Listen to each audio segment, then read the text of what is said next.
Okay, I wanted to do this story out of West Virginia because this is absolutely insane. Here's a local news report. I guess it's a week or two old at this point, but the Atlanta Star. I forget the full name of that publication. It's like an online kind of magazine. Wrote this up and highlighted it, and I saw a lot of people circulating it the other day. But basically, this is a couple out of West Virginia who adopted 5 black children. And this couple is being accused right now of forcing those children to work as slaves in their West Virginia barn. This is just like another indication of how our foster care and adoption system needs real overhauls, and a lot of times it's linked to extremely conservative people and religious organizations where there is just not enough care taken for these children. The report is disturbing. Here it is, local news, ABC, WHS in West Virginia. A couple accused of human trafficking and forced labor of adopted children, including 2 teenagers who were found locked in a barn in Sissonville. Well, they're back in jail. Now, during their arraignment this afternoon, Judge Mary Claire Akers significantly increased the bonds for Gene Whitefeather and Donald Lance. Anna Saunders joins us live in the studio tonight with the reason. Anna? Dave, Gina, before setting their bonds to $500,000 cash each, Judge Akers said she has never seen an indictment quite like this, and that not only alleges the trafficked black children, adopting them from shelters and foster care, forcing them to work, but that they specifically targeted them because of their race. Jeannie Whitefeather and Donald Lance came in on their own for their arraignments, but left in cuffs after Judge Mary Claire Akers set their bonds at $500,000, more than double what they had already paid. And I don't think I've ever seen an indictment like this in all of my time. It alleges human trafficking, human rights violations, the use of forced labor, human rights violations specific to the fact that these children were targeted because of their race, and their use as basically slaves from what the indictment alleges, along with human trafficking and neglect with serious risk of bodily injury or death. I don't find the bond to be sufficient. Whitefeather and Lance were first arrested last October when a welfare check turned into the discovery of 2 teens apparently locked in a shed where investigators said they lived in deplorable conditions behind the Sissonville home. One other kid was found inside the house and 2 others were not home, all adopted by the couple. The indictment brought more than a dozen new charges against them, alleging human trafficking and forced labor, also civil rights violations, as investigators believe they targeted these children specifically from a shelter because they were black, forcing them to work as slaves. Whitefeather and Lance were originally in Washington state, and it is alleged they brought the children with them to Sissonville when they moved. Counts 9 through 12 allege the use of forced labor, which I read as slavery. Bond was initially set at $200,000 cash, and they were both able to post it. Prosecutors have said in a new complaint for forfeiture, the couple sold a $725,000 80-acre ranch in Washington state and sold their Sissonville home to post bond, and they believe both of these properties were paid for through trafficking. That will be decided in a separate court matter, but because of this, prosecutors say they found discrepancies in the financial affidavit Lance filled out for a court-appointed attorney, leading to a new charge on his indictment. Some of the information on his face is inaccurate. Lance had to fill out a new affidavit today as the 2 were taken back into custody. So, all right, that's basically it. Insane. What an insane story. And clearly they had a lot of money. They were able to post their $400,000 bond right away because they sold one of their other properties that they maintained through enslaving children that they found at a shelter. Thoughts, everybody? I don't even know what you say to this. I mean, how did this not come up at some point when you're adopting multiple kids? It's insanity. With the shelter. Yeah, with the shelter. These people were approved. And there are, I assume through the stories I've heard, I've never adopted, but I've heard that adoption is a very strenuous process. It takes a long time. They look into you, and there are certain things that make you ineligible for adoption, depending on the agency. For example, if it's a religious adoption agency, they will be not let you adopt if you are like LGBTQ or something, because God forbid. But if apparently you're going to enslave the children, that gets the A-OK. They'll write you an approval. This is just insanity. Yeah. I think what you're talking about in terms of like adoption in those instances are probably agencies for infants or really young children, or say a mother who wants to give up or the child that she's going to have for adoption.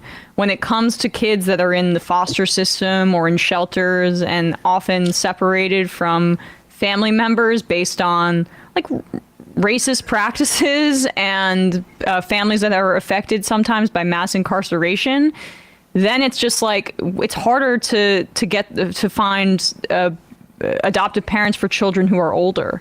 And so perhaps some of these organizations, particularly if you're in a red state, it's like, hey, we'll give this white savior any amount of leeway to adopt these children. It's and you can just, go ahead. The system is underfunded and overloaded, right? We have a society where reproductive health care is undertaught. And, if you live in certain states, you can't even access it. Abortions are illegal functionally in many states in America, and we give all the money to cops. And so you hear horror stories like this, especially if you're into true crime, which, I've recently been getting into a lot. A lot of kids unfortunately fall through the cracks. A lot of these adoption agencies are practicing shady practices, right? And I'm sure on paper, this couple looked great. They had so much money from human trafficking. Right. But I think that does speak to, when we think of human traffickers, though, in this country, we think of, MS-13 cartels. We think of we think of Eastern European men who are kidnapping Liam Neeson's daughter. But a lot of this stuff is going on under our nose. And I would be curious, too. I'm just tying a lot of things that are kind of interrelated together, at least, tangentially. But, I think a lot of this stuff, too, contributes to issues with homeschooling, right? Because sending kids to school, being required to be in the school system and be tracked that way more strictly means that there are mandatory reporters. Like, no one was missing these kids. Like, why weren't they in school somewhere? Why, was Washington tracking their schooling? They were was homeless. West Virginia? They were unhoused before. But as to your point, these are the kinds of people that like the system just fails and lets them fall through. Yeah, exactly. So, it's surprisingly easy, seemingly, to get children through some shady mechanism, not even just normal human trafficking, but a shady adoption agency, to squirrel them away without being required that they see somebody at least semi-consistently, whether it be a social worker or teacher, someone who's in charge outside of the family, whether, biological or adopted, to ensure that this kid is, that kids are not being treated poorly. And states are trying to make it easier for stuff like this to happen, not just slavery, not just modern day chattel slavery, but, making it easier for families to segregate their kids away from the world to make abuse easier. That's true. And I would, they also want to create a system where forced pregnancy is the norm as well, so that there are more children in circulation that may adoptive parents like this have the ability to take. Supply. Because this is their vision for like American society, and that's going to happen more and more pregnancies. Where like they talk about, well, just adopt if you decide to, or if you get pregnant and you can't have an abortion, give the kid up for adoption. It's so easy. In this system, yeah. We need more prisoners. We need more soldiers. We need more slaves of one type or another. So why allow women autonomy over their body? Yeah. And it goes to show here too how like, it's almost as if they fetishize this.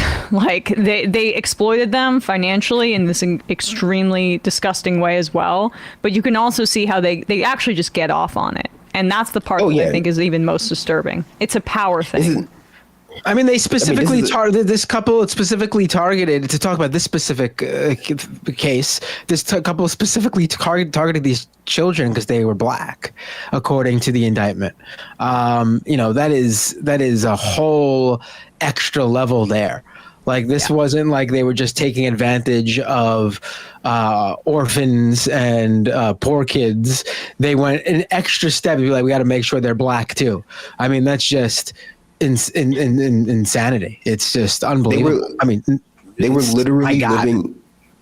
They were living out like an antebellum slave fantasy. It is, it is quite, disgusting. It's, you don't imagine that you're going to hear something so blunt. I mean, there are a lot of kids in, adopted homes that are doing just fine, obviously, but there are a lot of them that are also being abused and are trapped into more, domestic types of slavery. Like, maybe they're overworked by their adopted parents, things like that. But literally, like, having to live in slave quarters and work on a plantation, essentially, it's just beyond the pale. I'd be curious to know if this is their first time, though, because the way they make it sound, like, I can't imagine 5 children could make you this much money on your slave, as slaves. What were they doing in the 80s?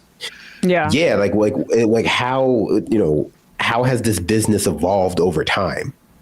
I mean, it seems plausible that they're not the only couple involved in this. Like, the fact that no way, the news we got a good thing going on here. You're gonna go adopt these laborers. The news segment mentioned how 2 of the kids weren't home, and obviously, if you got 2 of your kids locked up in a barn, those other 2 kids aren't like out hanging with friends. I'm assuming those 2 kids were actively being trafficked at the moment. They were somewhere else where their adoptive parents had already made the business dealing to have them wherever they were. Very disturbing. Okay, sorry. I don't even know what this is. I mean, we're in the fun half, this is a brand new level. Like, this is something I know that I'm not prepared to. It's like a Jordan Peele movie. It is. We had to talk about this story, but I mean, I don't want to. Matt still hasn't seen Get Out, so I'm not going to tell him what the twist was. But I'm not seeing any more Jordan Peele movies now that I know what his politics on Israel are. Oh, right, damn it. Yeah, I forgot about that. Well, I mean, it is like that. It's exactly like that one he produced that starred Janelle Monáe, Antebellum. Terrible movie, but it's more or less the plot of this. Yeah, Damn, it was terrible. She always had potential to be like a bigger star than she was. All right, anyway, but I don't know why I'm talking about her in the past tense.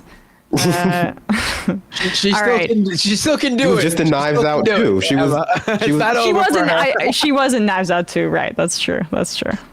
But I mean, even as a singer, like, she had some good songs, and I just felt like it didn't catch on in the way it could have. Hey, folks, don't forget to hit the subscribe button and check out our daily show. We do it every day at 12 p.m. Eastern for about 2.5 hours. We even take phone calls. You should check that out.